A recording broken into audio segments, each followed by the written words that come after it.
జిల్లా కాంగ్రెస్ పార్టీ అధ్యక్షుడు మానాల మోహన్ రెడ్డి గారు ప్రశాంత్ రెడ్డి మీద వేల్పూర్కు సవాల్కు రావాలా, గల్ఫ్లో మరణించిన వారి కుటుంబాలకు 5 లక్షల రూపాయల ఎక్స్గ్రేషియా కాంగ్రెస్ పార్టీ చెల్లించింది అని సవాలు విసిరిండు. ఆ సవాలుకు ప్రతి సవాలుగా ఈరోజు మమ్మల్ని అరెస్ట్ చేయించి స్టేషన్లకు తీసుకొచ్చిర్రు. మా ఇంపార్టెంట్ కార్యకర్తలను తీసుకొచ్చి అరెస్ట్ చేసి ఇక్కడ కూర్చుండబెట్టిండ్రు. మరి మా మిగిలిన కార్యకర్తలు మీకోసము మీ సవాల్కు ప్రతి సవాలు స్వీకరించడానికి వేల్పూర్లో రెడీ ఉన్నారు. మానాల మోహన్ రెడ్డి గారు, మీరు ఎక్కడ దాక్కున్నారని నేను ఈ సందర్భంగా ప్రశ్నిస్తూ ఉన్నా. మరి 5 లక్షల రూపాయల ఎక్స్గ్రేషియా మీరు ఇస్తే వాళ్ళని తీసుకొని మీరు వస్తామన్నారు కదా. మరి ఈరోజు ప్రశాంత్ రెడ్డి గారి పక్షాన రాని వాళ్ళని తీసుకొని మేము వస్తాం. ప్రశాంత్ రెడ్డి గారు చెప్పిన మాట అబద్ధమైతే నువ్వు రాజీనామా చేస్తా అన్నావు కదా, మరి నీవు రాజీనామా చేసేదాకా నీ ఎంబడబడి తరుపుతాం. మీరు చెప్పింది ఇది ఒక్కటే కాదు బిడ్డ, నువ్వు ప్రశాంత్ రెడ్డి గారిని సిగ్గుమాలిన మాటలు, నిస్సిగ్గుగా గ్లోబల్స్ ప్రచారం అని మాట్లాడినావు. నీకు సిగ్గు మానం శరం ఏమన్నా ఉంటే నువ్వు ఇప్పుడు వేల్పూర్కు రా. నీ లీడరు, ఒక లీడరేమో మిగిలిన కార్యకర్తలందరినీ మోర్తాడుకు పిలిచి ఆడ భోజనాలు పెట్టించి అక్కడనే ఆపేసిండు. ఇంకో లీడరేమో హైదరాబాద్ ఆనే కూర్చున్నాడు. మరి ఇంకా మీ కార్యకర్తలకు మీకే శృతి లేదు, మీరు మా గురించి మాట్లాడతారా? ప్రశాంత్ రెడ్డి గారు చేసిన అభివృద్ధిని ప్రజలు గుర్తుంచుకుంటున్నారు. మీరు గ్లోబల్ ప్రచారం చేసారు, నీ పార్టీ సీఎం మీరు గ్లోబల్స్ ప్రచారం చేసుకున్నారు. ఒక్కటే గల్ఫ్ హామీ కాదు బిడ్డ, మీరు రుణమాఫీ చేస్తామని చెప్పిండ్రు.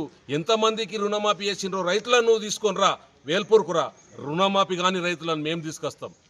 ఎంతమందికి మీరు రైతు బంధు ఇచ్చిండ్రు? వేల్పూర్కి తీసుకొని రా ఇప్పుడే. ఎంతమందికి రైతు బంధు రాలేదో మేము తీసుకొని వస్తాం. ఎంతమందికి తులం బంగారం ఇచ్చిండ్రు? నువ్వు తీసుకొని రా. ఒక్క వ్యక్తికి తులం బంగారం ఇయ్యలే. సిగ్గులేని మాటలు మీయి, గ్లోబల్ ప్రచారం మీది. ఒక్క మనిషికి, ఏ ఆడపిల్లకు నువ్వు తులం బంగారం ఇచ్చినావు బిడ్డ? మానాల మోహన్ రెడ్డి, నువ్వు ఇక్కడ వేల్పూర్ కాదు, బాల్కొండ కాన్స్టిట్యున్సీలో అడుగు పెట్టనీయమని ఈ సందర్భంగా నేను హెచ్చరిస్తా ఉన్నాం. ఏ ఆడపిల్లకు నువ్వు స్కూటీ ఇచ్చినావు? ఏ ఆడబిడ్డకు నువ్వు తులం బంగారం ఇచ్చినావు? ఎంతమంది రైతులకు రుణమాఫీ చేసినావు? ఎంతమంది రైతులకు రైతు బంధు ఇచ్చినావు? 4000 పెన్షన్ ఇస్తామని అన్నావు. ఆడబిడ్డలకు ఎంతమందికి ఇచ్చినావు? ముసలమ్మలకు, తాతలకు, వికలాంగులకు 6000 రూపాయలు ఇస్తామన్నావు. ఎంతమందికి ఇచ్చినావు?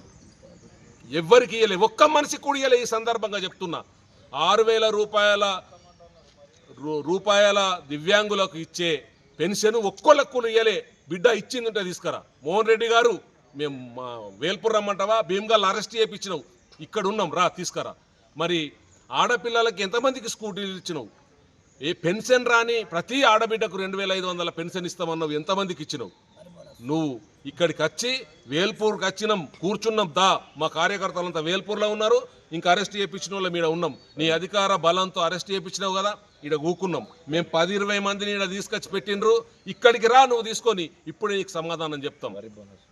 మరి వరి బోనస్ ఎంతమందికి ఇచ్చినావు? వరి బోనస్ ఇచ్చిన మందిని నువ్వు తీసుకొని రా, ఇయ్యని వాళ్ళని మేము తీసుకొని వస్తాం. పిచ్చి మాటలు మాట్లాడుతూ శరం లేదు, సిగ్గు లేదు ప్రశాంత్ రెడ్డికి. ప్రశాంత్ రెడ్డి నీ లెక్క అడ్డమైన మాటలు మాట్లాడి నీ చరిత్ర మాకు తెలుసు. భీమ్గల్లో నీ చరిత్ర తెలుసు, బాల్కొండ కాన్స్టిట్యున్సీలో నీ చరిత్ర తెలుసు. మరి ఈ భీమ్గల్లో, ఈ బాల్కొండ కాన్స్టిట్యున్సీలో ప్రశాంత్ రెడ్డి గారి చరిత్ర కూడా ఈ ప్రజలకు తెలుసు. మరి ఈ చరిత్ర, నీ చరిత్ర, ప్రశాంత్ రెడ్డి గారి చరిత్రను మనం ఆడ వేల్పూర్లో మాట్లాడుకుందామా, మరి ఈ భీమ్గల్లో మాట్లాడుకుందామా? నువ్వు రావాలని సందర్భంగా దాక్కోకు. నువ్వెక్కడ దాక్కున్నా సరే నిన్ను మళ్ళా రేపో ఎల్లుండో మర్నాడో మళ్ళా నువ్వు తిరుగుతావు కదా, అప్పుడు నీ సంగతి చూస్తాం. ఈ ఘాటు స్పందనకు నువ్వు స్పందించకపోతే ఈ బాల్కొండ కాన్స్టిట్యున్సీలో నీకు అడ్రస్ లేకుండా చేస్తామని ఈ సందర్భంగా హెచ్చరిస్తా ఉన్నా.